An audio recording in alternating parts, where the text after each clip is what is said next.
Shalom, shalom bien-aimés, bienvenue à la Minute de l'encouragement. J'espère que vous avez passé une agréable semaine dans la joie et la paix de Dieu. Et vous n'avez pas oublié un sourire à Jésus, ça embellit la journée. Alléluia. Alors, nous sommes en novembre et nous sommes le deuxième samedi du mois. L'année est en train de tirer à sa fin et nous n'avons pas vu certaines choses s'accomplir. Alors j'ai des questions pour nous, parce que cela me concerne également. Qu'avons-nous comme talent? Qu'avons-nous comme don? Est-ce que nous reconnaissons cette grâce qui est au-dedans de nous? Ce pourquoi Dieu nous a créés. Est-ce que nous avons déjà commencé à reconnaître cela? Pourquoi acceptons-nous des paroles négatives que les gens disent nous concernant? Ou pourquoi nous-mêmes déclarons des mauvaises paroles sur nos vies? Pourquoi est-ce que nous le faisons?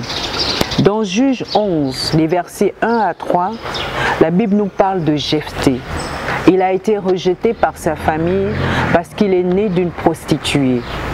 Alors ses frères ne voulaient pas qu'il puisse hériter de l'héritage de leur père parce qu'il était né d'une prostituée. Ils n'ont pas voulu le reconnaître en tant que frère. Alors ils l'ont mis dehors. Mais qu'est-ce que Jephthé a fait? Jephthé n'a pas regardé à cette situation, il ne s'est pas apitoyé sur son sort, il n'a pas commencé à pleurer ou à blâmer sa famille, non. Bien qu'il a été rejeté, il a utilisé ce moment de rejet pour se former, pour former d'autres. Et vous voyez que par la suite, en Juge 11 toujours, les versets 5 à 11, ceux qui l'avaient rejeté sont revenus à lui pour lui dire que nous avons besoin de toi.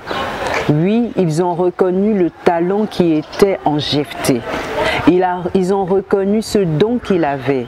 Et à cause d'une situation, ils sont venus l'appeler à l'aide.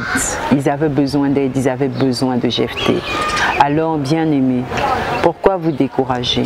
Pourquoi accepter les paroles négatives? Pourquoi vous apitoyer sur votre sort?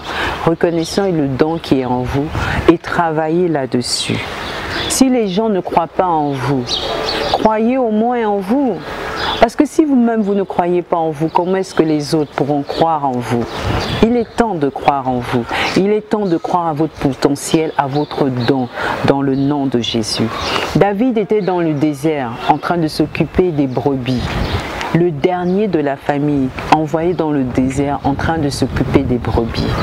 Lui également, il a utilisé ce moment comme un moment de formation. Il s'est formé.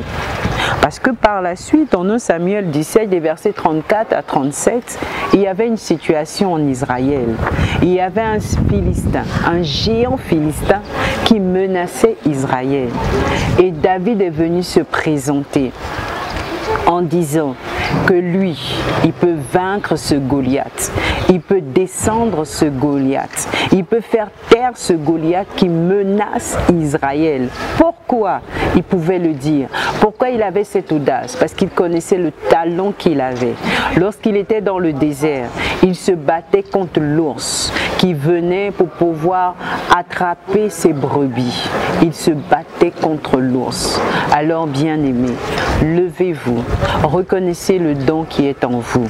Par la suite, en 1 Samuel 17 toujours, les versets 49 à 51, nous voyons comment est-ce que Goliath a été vaincu par David. Et oui, bien-aimés, lorsque vous reconnaissez le don, le talent qui est en vous, cela ferait un chemin pour vous. Son don, son talent a frayé le chemin pour lui. Il a vaincu Goliath et par la suite, il a reçu la promotion. Alléluia. Oui, que l'Éternel soit béni. Alors, bien-aimés, je nous encourage encore à reconnaître le don, le talent qui est en nous, afin que l'Éternel puisse nous propulser. Qu'avez-vous entre les mains? Ou quel est le talent que vous avez? Si vous le reconnaissez, si vous travaillez dessus, vous verrez que beaucoup de choses changeront dans votre vie. Alors, shalom à vous, agréable week-end et n'oubliez pas, un sourire à Jésus, c'est important. Shalom.